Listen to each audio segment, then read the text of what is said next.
Bismillahirrahmanirrahim. Ya, maaf penampilan beda, baru dapat kaos baru. Assalamualaikum warahmatullahi wabarakatuh. Alhamdulillahirabbil alamin. Alladzi khalaqal mauta wal hayata liyabluwakum ayyukum ahsanu amala wa huwal azizul ghafur. Allahumma salli ala sayyidina Muhammad wa ala alihi wa ashabihi ajma'in. Semoga Allah yang maha menatap, maha mendengar, maha tahu segala yang terjadi dan yang akan terjadi, menggolongkan pertemuan ini jadi amal soleh, karena tidak ada lagi yang lebih penting dalam hidup ini selain aktivitas kita jadi kebaikan, jadi amal soleh. Dan kita doakan saudara-saudara kita yang sedang berkumpul di Monas, semuanya juga diberikan niat yang tulus dan sikap yang tepat, sehingga semua kegiatannya jadi amal soleh. Allahumma salli ala sayyidina Muhammad wa ala alihi wa ashabihi ajma'in. Hadirin, di dalam dakwah ini sangat luas.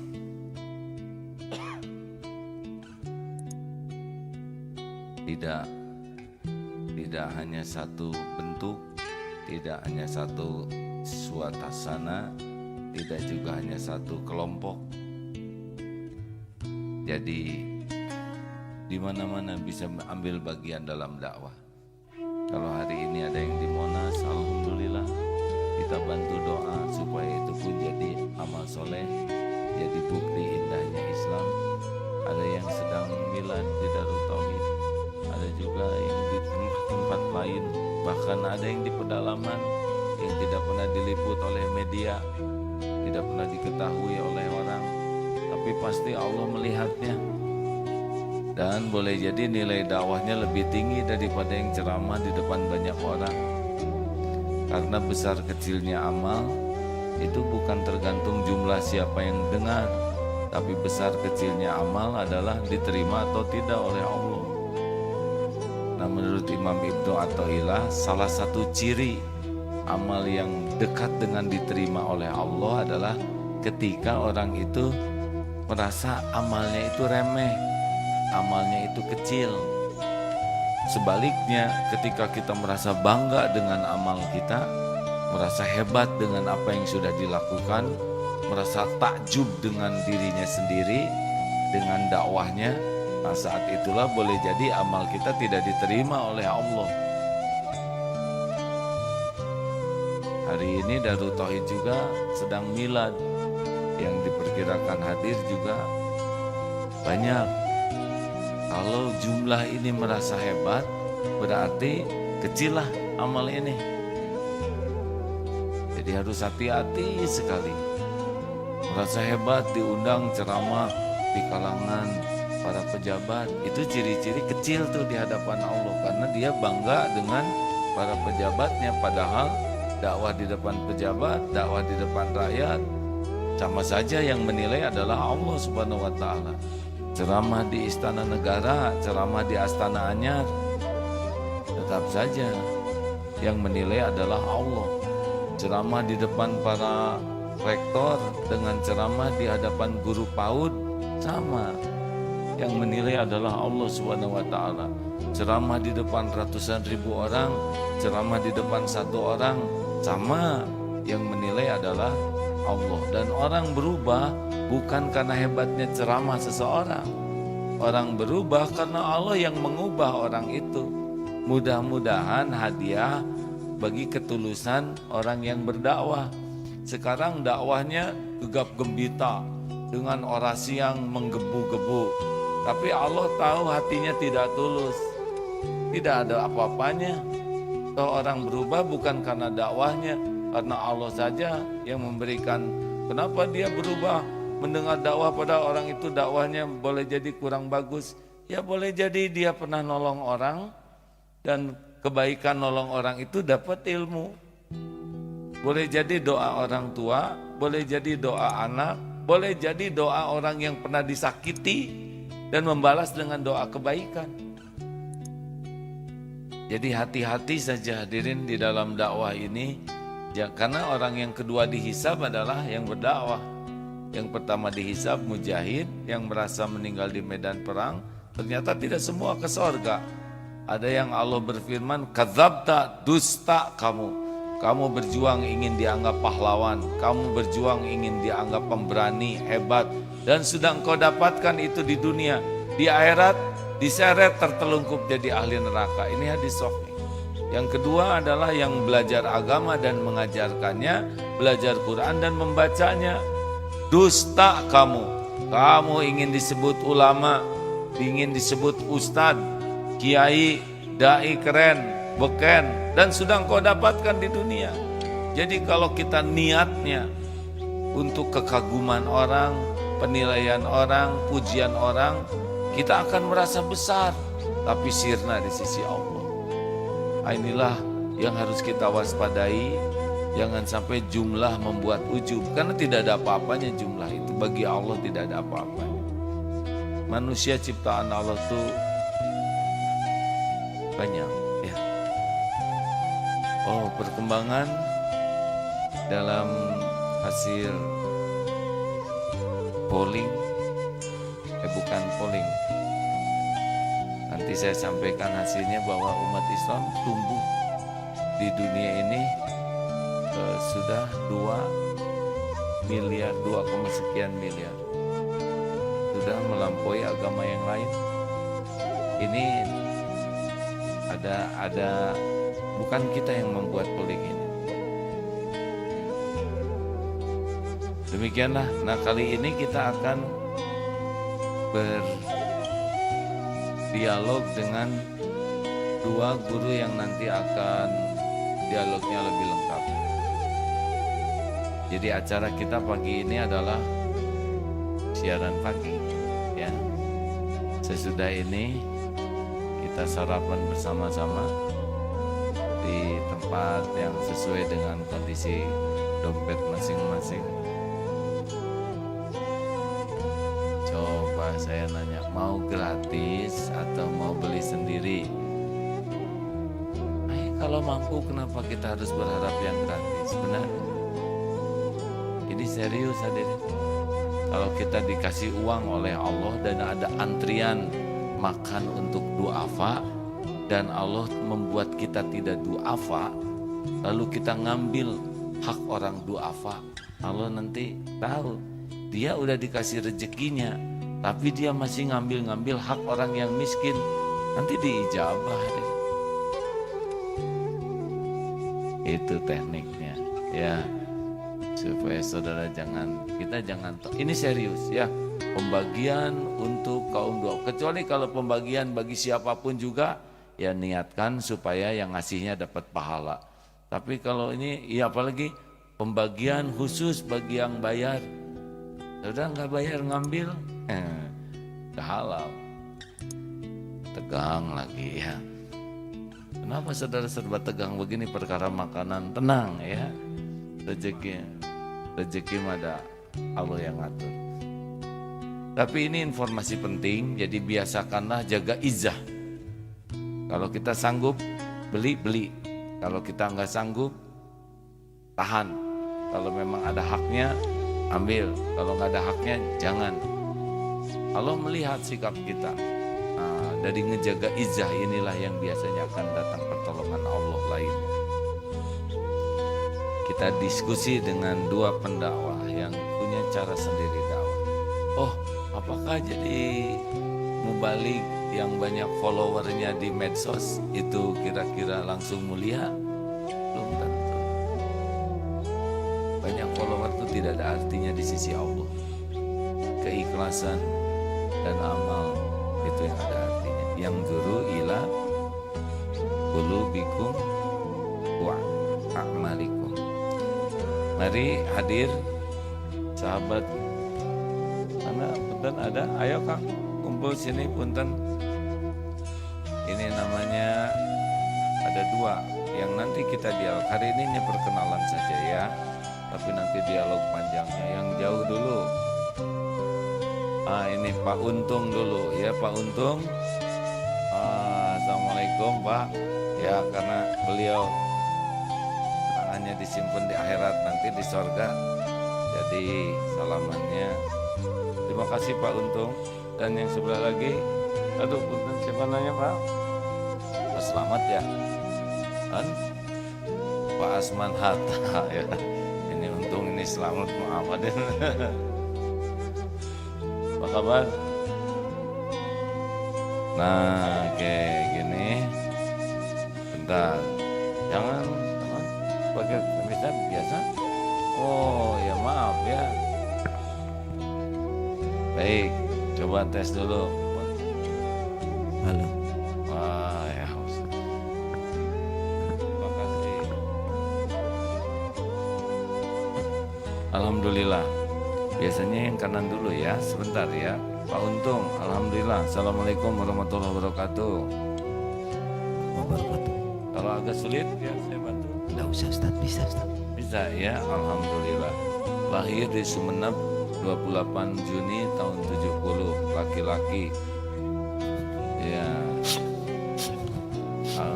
Di apa nih? Jawa Timur ya, Mas? Iya. Berapa jam dari sana ke sini kemarin? Dari rumah berangkat jam 3 pagi sampai di Surabaya jam 8, sampai di Bandung di bandara jam 12. Masya Allah. Apa yang terasa sampai di sini? Alhamdulillah saya dapat menemukan beberapa kenikmatan di sini, terutama seluruh umat Islam di sini masih tetap giat melaksanakan ibadah kepada Allah. Nah, itulah yang memotivasi saya juga untuk lebih giat lagi kepada Allah dalam beribadah. Alhamdulillah. Baru pertama kali Mas ke? Iya, baru pertama kali. Kemana? Ke Bandung. Bandung, alhamdulillah. Lalu ke Darut Tauhid juga berarti Iya. pertama kali juga ya, Iya, kan ada di baru Bandung. pertama kali ya. Alhamdulillah. Tebak berapa? Usia. Bukan. Apa tuh? Bukan itu. Bentar. Jadi ini anak keempat dari 5 bersaudara ya. Betul ya. Alhamdulillah. Saya sebetulnya tidak boleh nanya tentang keluarga. Kalau mau cerita boleh. Keluarga juga ada. Ada. Iya. Menikah pada tahun 97. Tahun 97. Iya. Alhamdulillah. Itu 98 sudah punya anak satu perempuan yang sekarang masih kuliah di STAIM Universitas Miftahul Ulum, yang mengambil jurusan hukum di Karate Sumut. Alhamdulillah. Jadi lahir ini memang oleh Allah tidak dititipi tangan gitu Mas. Iya, katanya Ustadz tadi tangan saya disimpan di akhirat itu. Iya, nanti baru ketemu lagi kalau ke sorga ya. Amin. Harus ke sorga berarti. Maaf boleh saya bertanya ya. Silakan Ustadz. Waktu kecil berarti kan sudah tidak ada tangan begini. Iya, betul. Gimana menyikapi masa kecil dengan kekhususan seperti ini? Baik, di masa kecil, pada waktu kecil yang jelas saya masih dibantu-bantu oleh kedua orang tua. Nah, saya mulai bisa menyikapi ketika saya sudah menginjak sekolah di SD. Jadi menginjak sekolah di SD, segala aktivitas saya itu kerjakan sendiri. Sudah bisa sendiri gitu. Iya. Makan, nulis, semua. Makan, nulis, juga mandi, bahkan ngambil air di sumur, nyuci, itu saya kerjakan sendiri. Ya, kenapa saya demikian? Karena orang tua saya cerita bahwa yang dari 5 saudara yang lahir itu yang merasa sulit itu cuma saya, katanya, kata orang tua saya. Jadi Minder enggak Mas dengan keterbatasan ini? enggak Ustadz, saya anggap semuanya sama. Kenapa saya begitu? Orang punya istri, ya saya juga harus punya istri. Orang sekolah, saya juga harus sekolah. Jadi orang bisa apapun, semungkin apapun saya juga harus bisa, kalau itu ada izin dari Allah. Masya Allah. Sudah segitu dulu ya, tahan. Karena nanti kita kan gongnya di gimnas diem ya. Tenang Mas ya. Mau yang mau tahu lebih banyak nanti ya. Bantuin dulu, punten bisi pekel ya. Pekel enggak? Enggak. Assalamualaikum Ustaz. Waalaikumsalam. Ya kalau ini lahirnya di Penyengat. Penyengat Ola. Kenapa? Nama dusunnya Penyengat. Oh kenapa? Saya kira disengat jadi lahir. Penyengat itu apa? Penyengat Olak tuh Mas. Penyengat Ola itu nama dusun, nama kampung. Ya mungkin ada artinya gitu karena kan bagi pada umumnya disengat itu beda urusan ya. Kayak lebah gitu kan. Kayak lebah. Apa di sana daerah Sarangnya dulu. sarang lebah? Kata orang tua dulu sarang lebah itu paling banyak di situ. Oh berarti benar Penyengat Olak. Olak tuh lebah gitu. Olak itu air, Oh. air yang berputar-putar. Wah ya pusing lah pokoknya banyak Ya. lebah dan airnya disengat ya. Sungai Batanghari. Baik. Terima kasih. Berapa jauh dari sini? Dari Bandung ya. Iya. Saya berangkat dari sana hari Rabu sampai ke sini Kamis naik mobil Oh, jauh ya. jauh. Aturannya saya naik pesawat cuma saya cancel. Saya kepengen jalan-jalan. Oh, bukan karena takut jatuh, Mas. Lagi musim jatuh loh sekarang ya. Di Jambi ini ya. Iya. Alhamdulillah sudah menikah dengan 2 istri dan 1 anak. Terbalik ya. Terbalik ya. Ya, balik. Kenapa senyum, Mas? 1 istri 2 anak. Oh iya ya, alhamdulillah. Ini ketukar sedikit fatal ya. Baik, alhamdulillah di Jambi, masya Allah. Beliau sengaja diundang dan nanti kita akan dialog dengan guru-guru kita, diantaranya Pak Miftah Farid dan Pak Syekhul Islam Mubarok, juga guru-guru. Karena memang tema kita hari ini adalah terima kasihku guruku, masya Allah, alhamdulillah. Stes ya, sebentar. Saya mau niru Ustadz Anies Baswedan kemarin. Acungkan tangan yang hafal 10 nama gurunya dari SD sampai sekarang. Yang jujur awas ya, nggak boleh pakai ngarang. Yang hafal 5 nama gurunya, 5 dan ngacung kan. Yang hafal 2 nama gurunya selama sekolah SD, SMP, SMA, kuliah. Masa kan yang hafal 2 aja? Yang hafal 1 nama gurunya waktu SD, SMP, SMA. Yang gak hafal semua nama guru, Cung. Jujur hadirin. Inilah masalah. Jadi, Bu Endah. Saya hafal, Pak Sahir, Bu Uti, Pak Samsul. Siapa ya disebut? Ya nggak, Bu Lin. Ya. Terutama yang baik-baik sama saya. Jadi guru tuh diingat itu biasanya karena 2 hal. 1 karena galaknya, yang kedua karena baiknya. Ini dia nih, ada guru yang dikenang karena baiknya, ada juga guru yang dikenang karena galaknya. Yang pernah dilempar kapur, ingat ke guru teh. Kapurnya segede gini, kecil sekali, tapi jadi diingat. Kita zolim, padahal ilmunya yang banyak tidak kita ingat. Kalau guru ngajar pakai buku, yang diingat bukunya, gurunya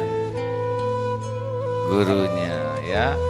Nah ini kalau ada guru yang hadir saat ini, kira-kira saudara bakal diingat atau tidak diingat?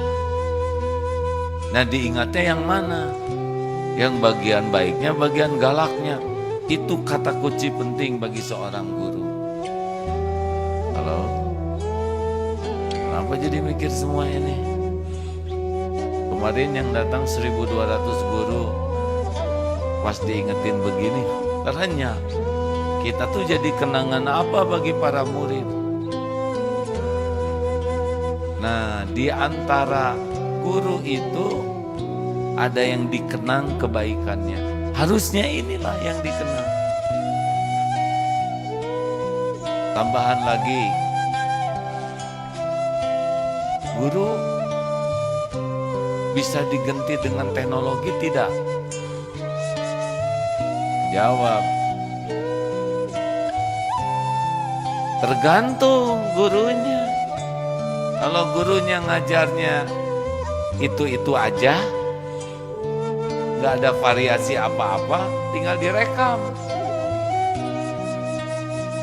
tayangkan saja. Nah, itu guru yang sebentar lagi tidak akan kebagian kerjaan, karena dia bisa digantikan teknologi. Tapi guru yang penuh inspirasi, guru-guru yang pakai hati, guru-guru yang tumbuh kemampuannya, guru-guru yang penuh kasih sayang dan ketulusan dan penuh inovasi, itu tidak bisa diganti oleh teknologi. Halo, jelas tidak nih? Makanya beliau-beliau ini guru rada susah pakai teknologi, digandakan teknologi. Karena kalau orang punya niat, punya inspirasi, punya hati, punya ide-ide yang baru, gagasan yang lebih segar dari waktu ke waktu, nah ini tidak bisa digantikan teknologi. Tetapi guru yang tidak berkembang, yang ngomongnya itu aja standar. Coba kalau menggambar, apa yang biasa ngegambar? Saya sudah tahu kan, gunung. Ya, inilah masalah kita ya. Terus sama gitu, gunung itu matahari buluan ya. Coba kalau baca puisi berakit-rakit, pasti eta lagi ya kan. Kenapa? Karena kita kurang inovasi. Terang bulan di tepi kali, buaya datang disangka tali, gitu kan. Ayo kita kembali ke laptop ya. Gimana perasaannya Mas berada di Darut Tauhid ini? Alhamdulillah Ustaz, senang sekali. Seandainya rumah saya dekat dengan Darut Tauhid, mungkin setiap hari saya ke Darut Tauhid. Jangan mungkin, harus. Kan itu masih tergantung kesempatan Pak Ustaz. Nah itu, kalau misalnya ada izin, insya Allah saya akan kesini lagi.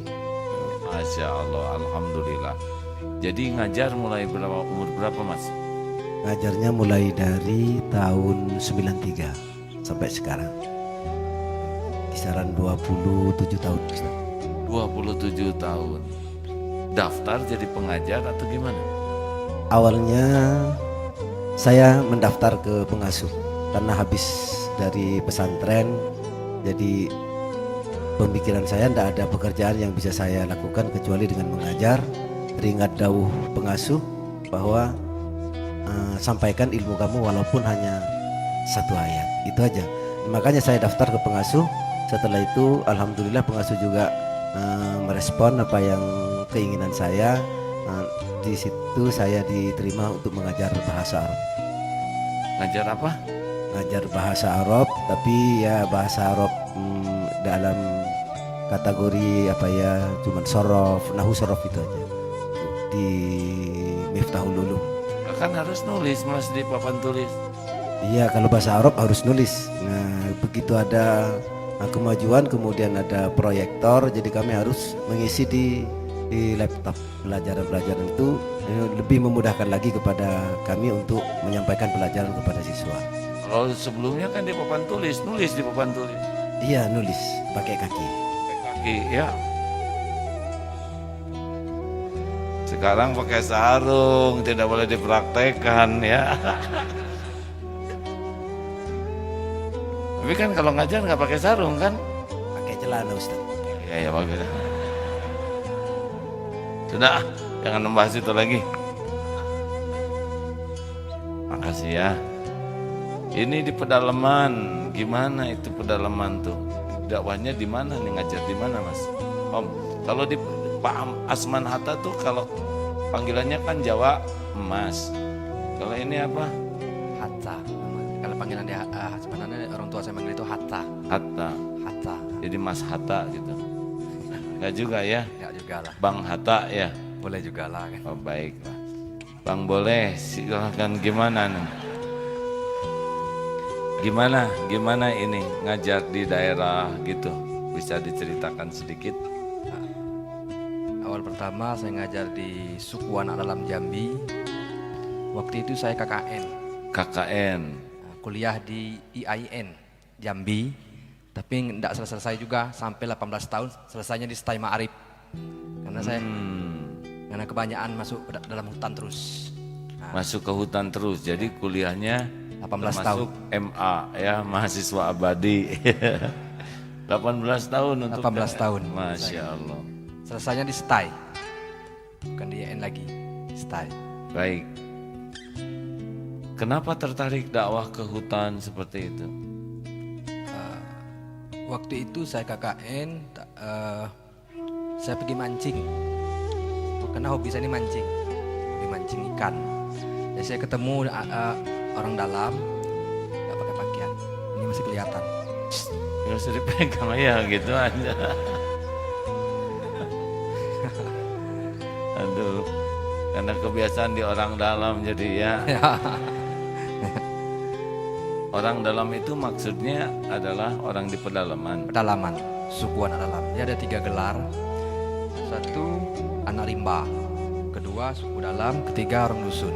Kalau dia masih belum berpakaian, anak rimba, pakai cawat. Tapi kalau sudah pakai baju, namanya suku anak dalam. Kalau sudah dia kawin sama orang luar, nikah sama orang luar, nikah silang, baru orang kampung. Oh, itu komunitasnya besar gitu? Banyak. Besar, besar. Tinggalnya di hutan-hutan. Di hutan-hutan. Ada yang nomaden, ada juga yang bermukim yang sudah terbina. Oh, lalu mereka ada KTP atau apa? Enggak. Alhamdulillah yang sekarang sekitar Data gitu? 400 kakak sudah terdata. Oh. Lebih kurang yang kami Ya. urus. Jadi di hutan sana hidupnya sederhana saja ya? Ya, Ya terus kenapa tertarik ke sana? nah saya melihat anak-anak di dalam itu, hati saya itu kan tergugah. Mereka tuh sama seperti kita, itu yang buat saya tertarik. Sama ya. Tapi Ada hak juga seperti kita juga. Hanya saya nekat juga itu. Pertama awal saya masuk, nggak juga terima. oh, awalnya tidak diterima. Nggak terima juga, takut apa yang hobi dia itu takut dilarang. Tapi saya nggak jerah, saya terus. Waktu itu masih muda ya, Ya masih bujangan. belum nikah ya, Ya. masuk ke hutan. Atau Hutan. tertarik juga dengan putri anak dalam?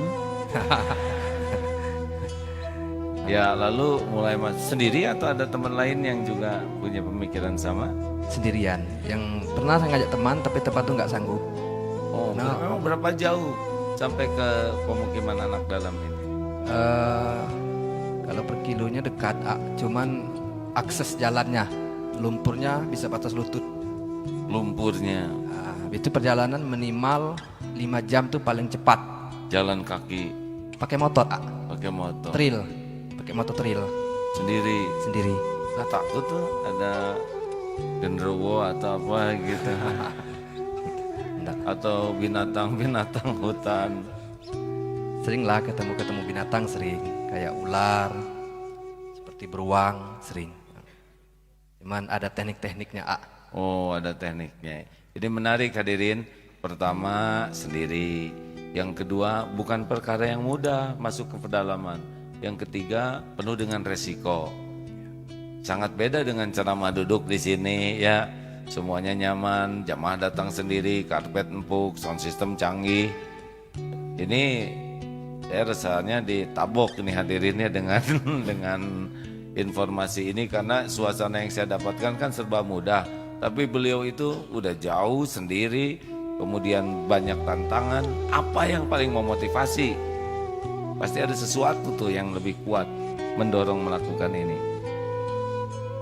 Yang membuat motivasi saya itu karena nekat aja, A. Kan? Nekat aja teman, A. Oh, motivasinya nekat, Nekat. gitu ya. Penasaran, Oh, penasaran. penasaran. Penasaran apa yang bikin penasaran? Kehidupannya, Oh, pengen tahu kehidupannya. kehidupannya ya. Baik, baik. Jadi itu yang membuat semangat mau menerobos ke hutan sana, ya. Baik, sesudah berkali-kali ke sana, apa yang didapat? Kepuasan, A. Kepuasan. Kepuasan telah menjadikan anak-anaknya ada yang sudah jadi TNI, ada yang menjadi guru ngaji, ada yang menjadi imam, ada yang jadi khatib dan guru madrasah. Masya Allah. Jadi asalnya memang tidak belajar mereka di sana. Enggak kenal huruf. Nggak kenal huruf. Bahasanya apa? Kalau bahasanya beda sama kita. Kalau nyebut makan, makon. Hmm. Ada 3, ada yang asal suku dalam itu, ada yang dari Pagaruyung, Padang, yang kedua dari Palembang, yang ketiga dari Jambi asli. Mereka tidak merasa kita sebagai ancaman gitu? Ancaman termasuk? Oh, terancam atau nggak di apa-apain? Enggak. Cuma dia lari, cuma setiap kita dekatin dia lari, tapi ada tekniknya lagi untuk cara pendekatan. Oh. Itu pendekatan minimal 2 tahun belum berdakwah. Pendekatan berkawan dulu 2 tahun. Jadi kalau ketemu aja mereka menghindar gitu. Menghindar. Dia tidak percaya sama orang luar. Oh. Sangat tidak percaya sama orang Beda luar. sekali dengan saya ya nggak? Itu didatengin menghindar, ini didiamin dan berdatangan. Hadirin. Waduh, saya jadi merasa jadi kere ini ceramahnya nih. Jadi ini mah didatengin, lari. Lari. Dan perlu 2 tahun untuk bisa mengenal. Gitu. Ya, untuk pendekatannya 2 tahun. Pendekatan 2 tahun. Pendekatan 2 tahun. Orang tua dulu, anak-anak dulu yang didekati. Anak-anaknya dulu. Oh, anak-anak. Kalau anak-anaknya sudah kita dekatin, kita kasih makanan, orang tuanya bisa kita dekatin. Oh, gitu ya. Nah, ini ilmu nih. Terus sesudah Setelah dekat. itu baru kita bina, kita ajak baca nulis, ajar baca nulis dulu. Nah, tapi sambil kasih makanan. Jadi bekal makanan dari. Ya, kalaupun saya nggak ada uang, saya berutang di kampung itu, Oh, untuk beli makanan. beli makanan. Terus pakai motor trail dibawa ke Trail. sana. Ya,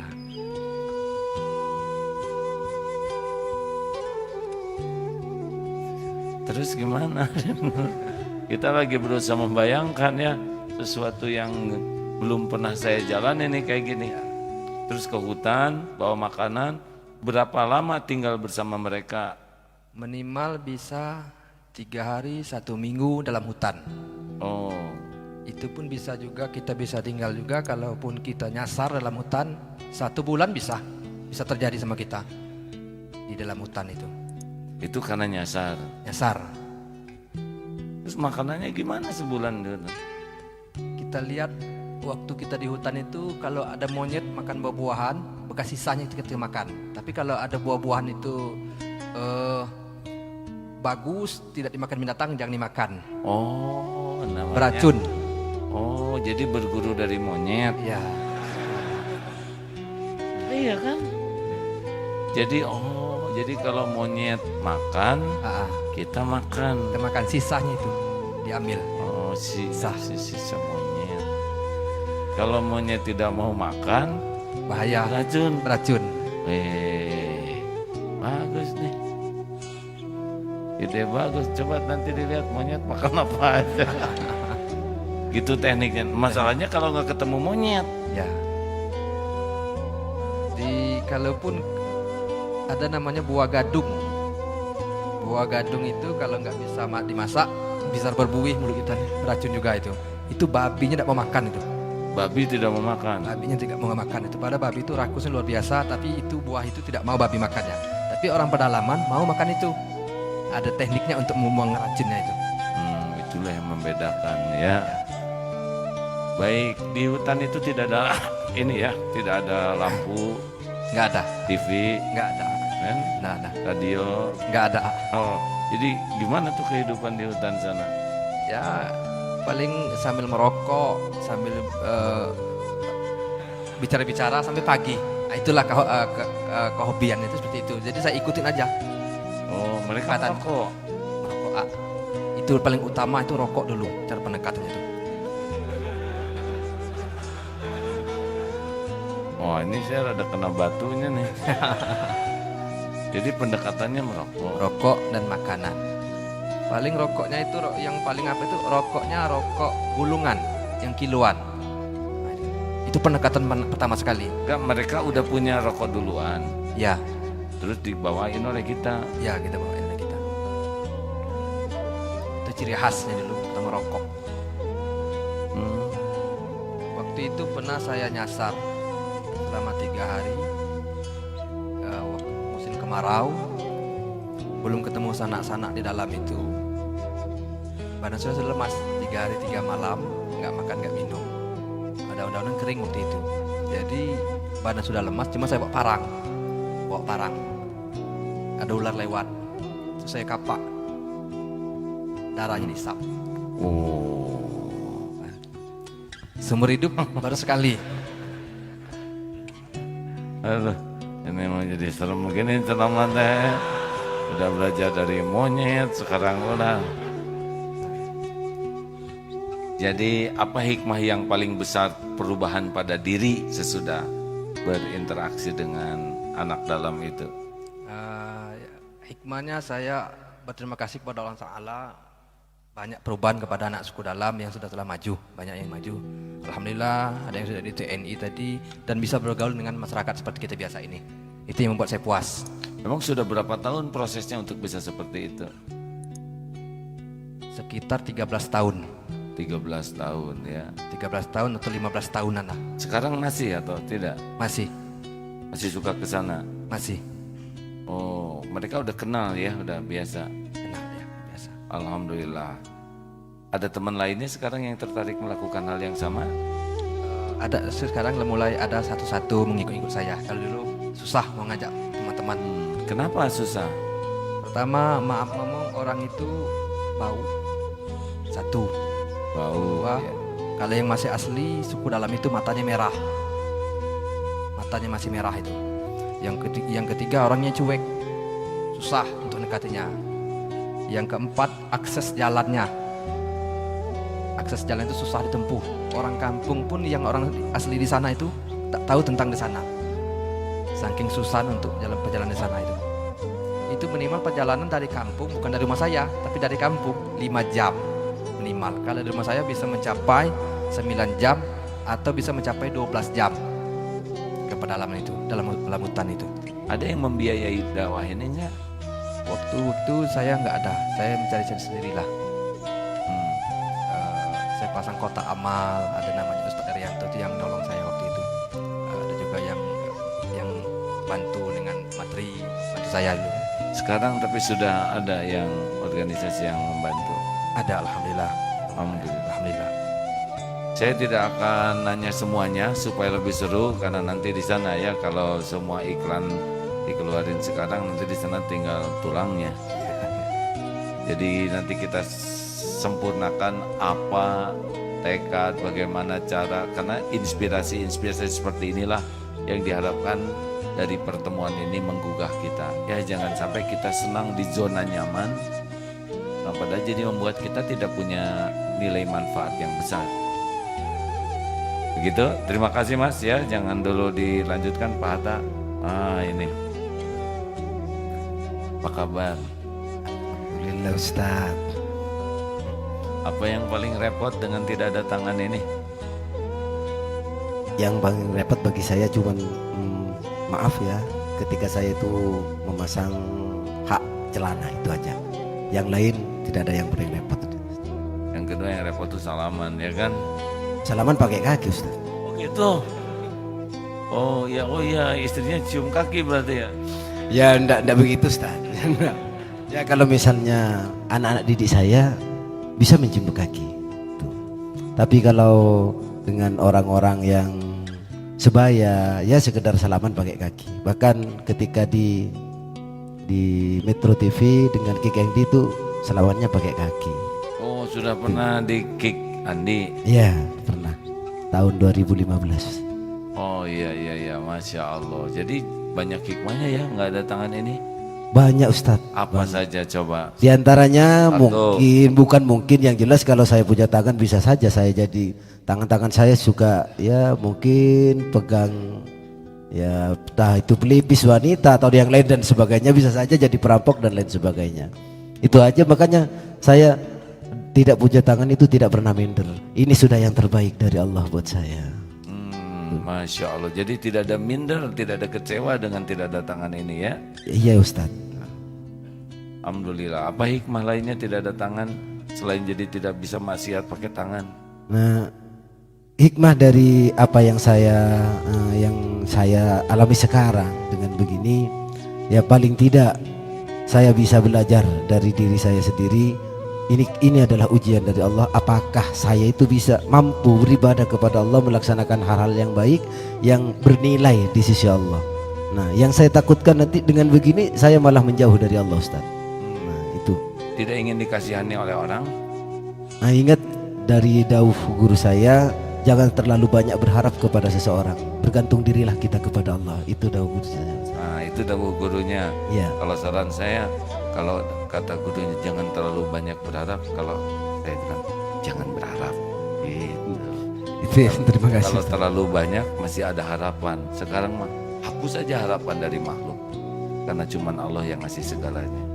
Terima kasih Ustaz. Wasiat dari Rasulullah kepada Abu Dzar yang ketujuh itu jangan meminta apapun kepada makhluk. Nasihat guru saya ke AA, jangan pernah minta-minta ke makhluk. Jangankan lisan, di hati pun jangan berharap, karena yang memberi karunia hanya Allah semata. Jadi lebih tenang begitu. Kata Ali bin Abi Thalib, semua kepahitan sudah kurasakan, dan tidak ada yang lebih pahit dalam hidup ini selain berharapnya hati kepada manusia. Jadi kalau makin banyak berharap, makin banyak terluka. Gitu. Terima kasih Ustaz. Nah, itu akan saya ikat dalam hati Ustaz. Ingat ya, ingat ya. Iya, diingat lagi Ustaz. Ya. Iya. Baik, istri kenapa naksir? Oh, panjang ceritanya ya, saya beristri Ustaz. Yang pendek aja, yang pendek. Perkenalannya di sawah Ustaz. Pertama, Ketika nandur padi. Itu. ketika Nandur padi di sawah. Nanam padi. oh, Ya, ketika nanam padi. Saya diperintah oleh kedua orang tua untuk mencari orang yang bisa nanam padi. Tahu-tahu ketemu dengan beberapa orang yang sempat di situ nanam padi, dan saya ajak siapa yang bisa nanam padi besok di rumah saya. di rumah Di sawah saya gitu Ustaz. Kemudian setelah itu ada salah satu istri teman saya di situ. Oh, ini adik, kata orang Maduranya. Oh, Arya alek tak bini-bini katanya itu. Oh, ini adik masih belum kawin. Kapan kawinnya? Ya sekarang, siapa tahu ada di sawah, gitu aja. Tahu-tahu ternyata bersamaan dengan ridha Allah di situ ada yang mau sama saya itu. Malamnya malah saya bermimpi Ustaz, bahwa orang saya mimpi itu menangkap beberapa kupu-kupu, cuman satu yang kupu-kupu yang bisa saya tangkap. Oh, berarti istri saya ada di situ, gitu aja. Oh, ini dia rahasianya mimpi kupu-kupu ya. Ya Ustaz. Ini ada santri yang mimpi laron, ini ada. Terus jadi ini namanya love story by sawah teh, apa bahasa Inggrisnya? Oh, pokoknya inilah kisah cinta di pematang sawah gitu ya. Iya Ustaz. Baik, udah gitu nikah. Iya, nikah tahun 97, 98 udah punya anak. Di sawah tahun berapa? Ya Ustaz. Di sawahnya tahun berapa? Dari Tadi kekecebakan di sawahnya tahun berapa? di sawahnya ya tahun 97 juga Ustaz. Iya Yes. benar. Kalau di sawahnya tahun 92 Ya terlalu jauh Ustaz. terlalu jauh, Iya. jangan. Itu love story namanya. Baik. Alhamdulillah. Anak-anak melihat bapaknya nggak punya tangan gimana? Anak-anak saya malah bangga karena setiap keinginan yang anak-anak saya itu selalu saja terpenuhi, itu dari saya Ustaz. Walaupun dengan susah payah bagaimana saya harus memenuhi kebutuhan anak-anak saya. Dia bangga, tidak berasa minder, apalagi ketika diajar saya di sekolah. Anak saya itu dimulai dari MI sampai MTS itu diajar saya sendiri Ustaz, karena saya juga mengajar di sana. Anak-anak saya belum pernah merasa minder, malah dia bangga. Alhamdulillah. Di madrasah kan gajinya kecil Mas. Gajinya ya kalau pertama sih 5.000 satu bulan. Sekarang dari 2 lembaga itu 500.000. Untuk bulan. Iya per bulan itu Ustaz. Cukup itu untuk keluarga? Ya dikatakan cukup, ya cukup, dikatakan tidak Ustaz. Baik, jadi rezeki mah bukan dari gaji aja ya kan? Iya Ustaz. Rezeki itu dari Allah, kalau gaji itu bagian dari rezeki. Iya. Ya Alhamdulillah. Alhamdulillah. Terima kasih. Masya Allah. Ini di hutan, ini di sawah. Ideal kan? Sahabat-sahabat yang baik, mudah-mudahan saja hari ini menjadi hari yang menginspirasi kita ya. Bagi kawan-kawan yang tidak berangkat ke Jakarta ya, ketahuilah bahwa umat Islam di Indonesia itu sangat banyak, mustahil ke Jakarta semua, benar?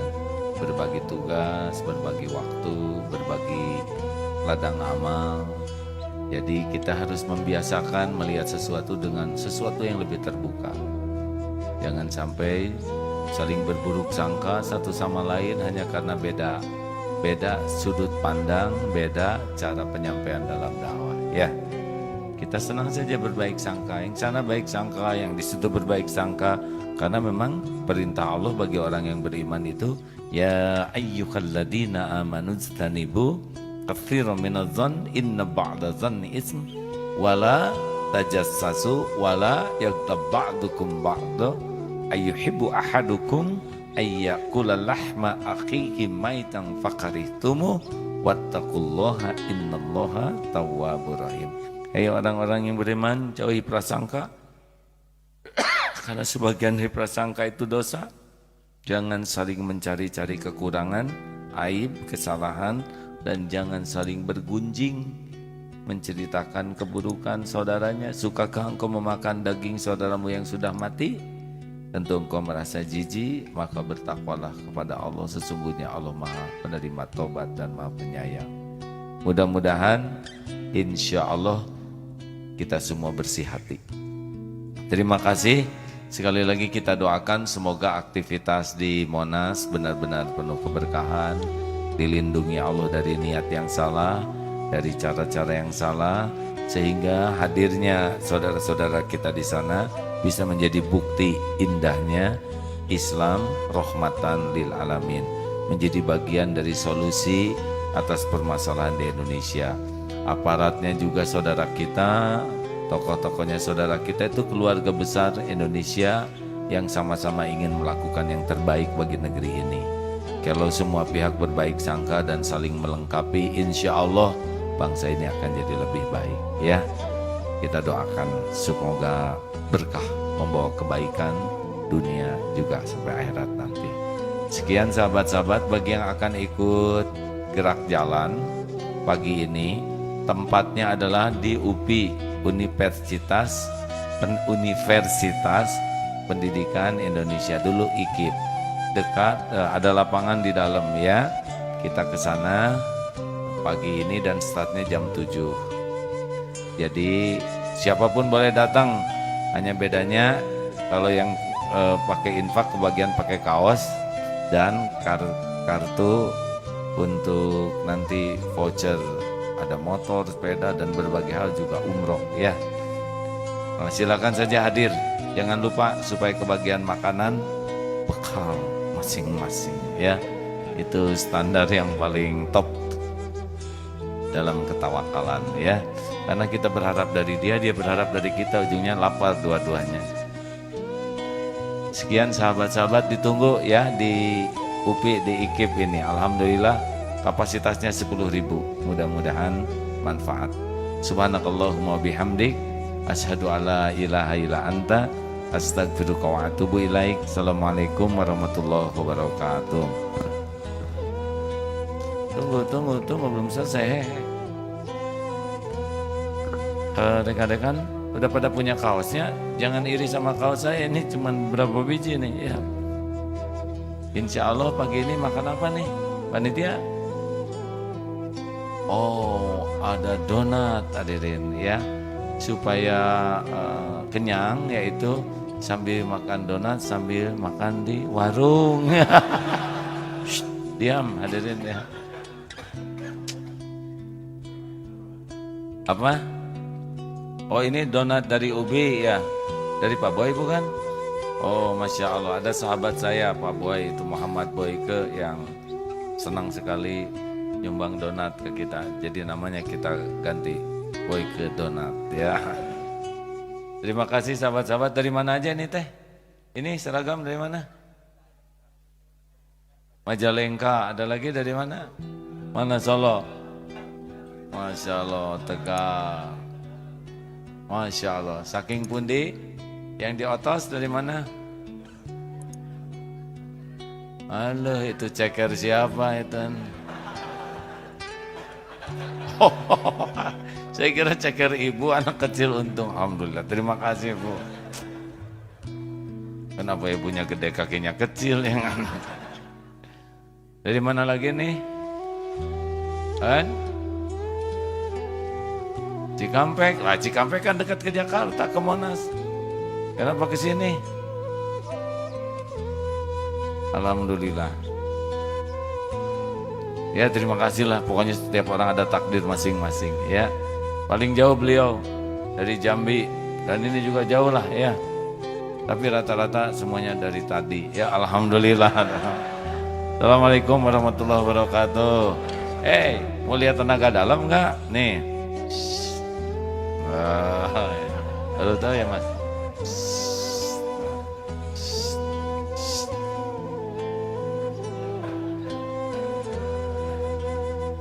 Dah, tenang. Di sini teh suka banyak jin yang ikut ngaji. Terima kasih ya.